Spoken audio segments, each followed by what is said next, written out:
There are many ways in which we symbolically murder each other and symbolically kill ourselves. These psychological murders and killings parallel the idealized, imagined, physical, real-life killings where someone is dead after the deed.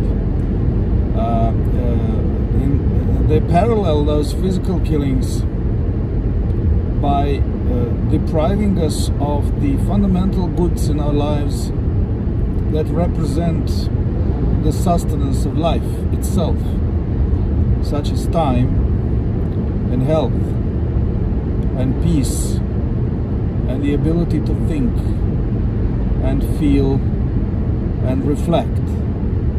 Because arguably without those capacities, without those opportunities to do these things, we don't really live in full. And there are many ways in which we psychologically kill each other in the absence of opportunity to kill each other physically, as people did throughout large swaths of human history. One of the most obvious ways of attempting to psychologically kill someone, murder someone, is cutting them off from our communications, from our social circle, ceasing any communication with people who used to be close to us. This is a psychological equivalent of a murder, where we basically send a message to that person that they no longer exist for us. They are as good as dead for us. This is one of the most extreme and most deviant techniques that people use, psychological techniques, in the absence of opportunity to kill someone, and they use that technique to psychologically kill another person. I've recently conducted a small survey among people with whom I do counseling, and I found out that a large majority of them, to my complete astonishment,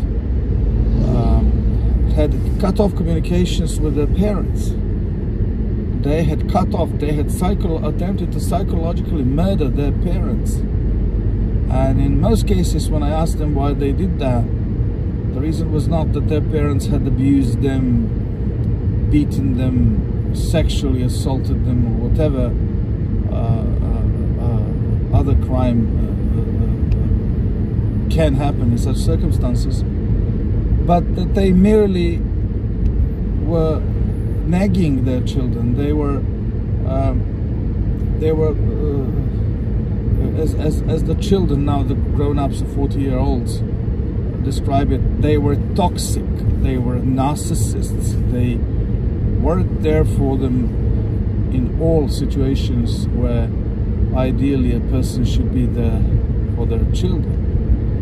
So the response of the children, who are no longer children, they are now grown-up people who should be able to develop some kind of resilience. The response by those children is now to psychologically murder their parents, because according to the children, they weren't the ideal parents.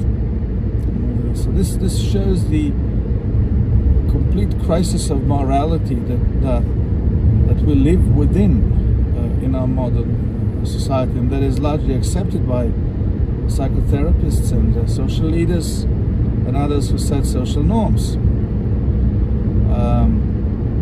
This is one of the most obvious and most draconian ways of dealing with someone,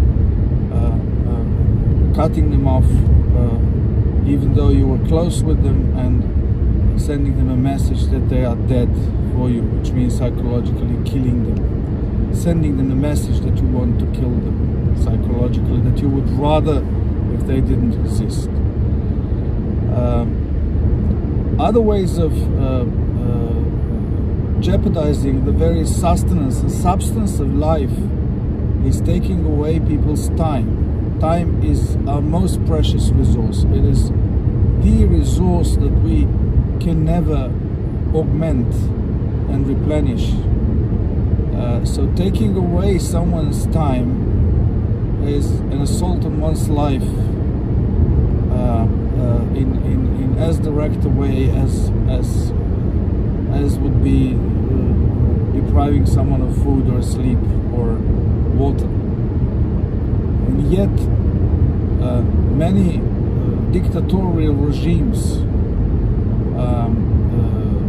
make it their business to take away as much time from their subjects as possible in order to make the people powerless, to deprive them of time to rest, to socialize, to love, to create. Brian Barry has this excellent remark in his transformative book, Why Social Justice Matters, a famous book, when he says that when he comes to his place of birth, I think it was New Jersey, from his travels, whenever he visits, he has one particular intersection with a stop sign that he monitors, and he says whenever there's inadequate behavior by people at that intersection, when people don't stop at the stop sign and they rather slow down and carefully move through the intersection, this corresponds to a situation in the city and in the state where there's a degree of recklessness and a sense of instability and mutual animosity and tensions in society. When most drivers don't even pay attention to the sign and simply drive through the intersection, looking a little bit more carefully around themselves, but without significantly reducing their speed.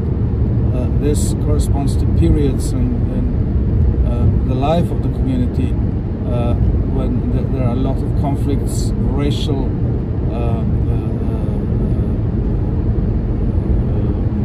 class, gender, generational conflicts, which threaten to erupt into open violence.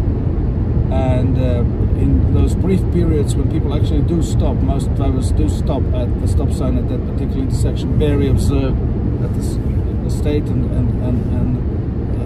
the city were relatively calm and relatively balanced and relatively conflict-free. So the way the state, the way we treat each other in traffic and the way the state treats us in traffic tells a lot about the violence that we are subjected to in society in general.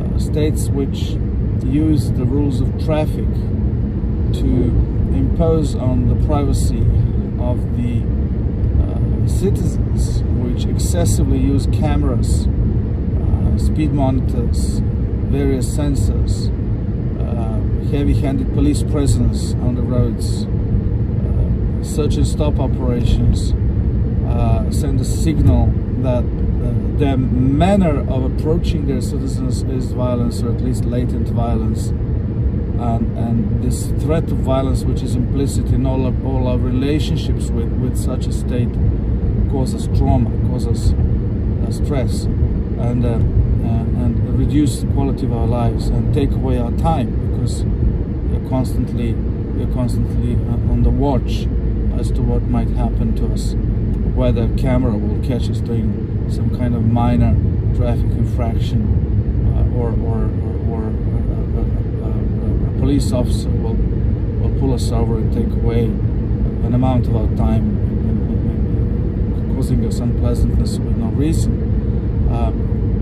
So the taking away of one's time, this involves also the insincerity in human relationships. The insincere relationships also take away time from us. We spend time trying to build a relationship in a situation where the other participant in that relationship has no serious intent to build that relationship, so we basically waste our time. So an assault on our time is a form of psychological killing. It reduces the length and quality and enjoyability and the fullness and the receptivity of our lives for the values that matter to us. And so violence is all around us, and these kinds of violence ought not to be taken lightly, because they can cause more damage than actual physical violence.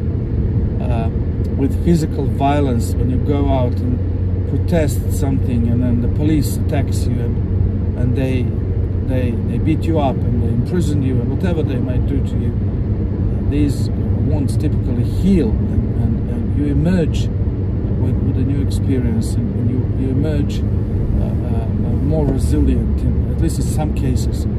But with the latent psychological killing, psychological murders, the sending of messages that the state would rather have us deprived of our full life capacity and live more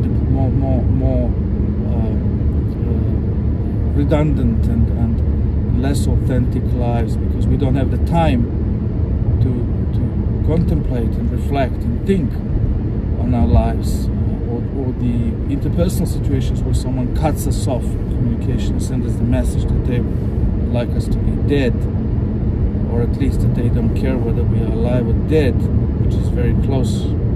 Two messages are very close. These situations leave both lasting psychological scars. They create, in the case when the state takes time from us and sends us messages that it would rather have us dead than alive, or with an inferior life, or with less time left to live than we would otherwise have. In such cases, this results in chronic fear and apprehension and a crisis of trust in the society and the state, and this reduces again reduces our quality of life. And in individual cases, interpersonal psychological assassination attempts, we lose trust in the other human beings, in relationships, in the value of love and mutuality and community. So murder has been a constant feature of human history, and we are under the illusion that in modern times, because physical violence is so strongly stigmatized and criminalized, that we have escaped from this tradition of murderous relationships, whereas in fact psychological assassination has taken the place of the physical killings that were common in earlier times in our human history. So now we face the same greater danger, and this is why there are so many people in psychotherapy, and this is why there's so much unhappiness and loneliness, because the feelings and the belief and the good and the ability to live a fulfilling life are damaged and undercut by constant assaults on our access to other people and on our time.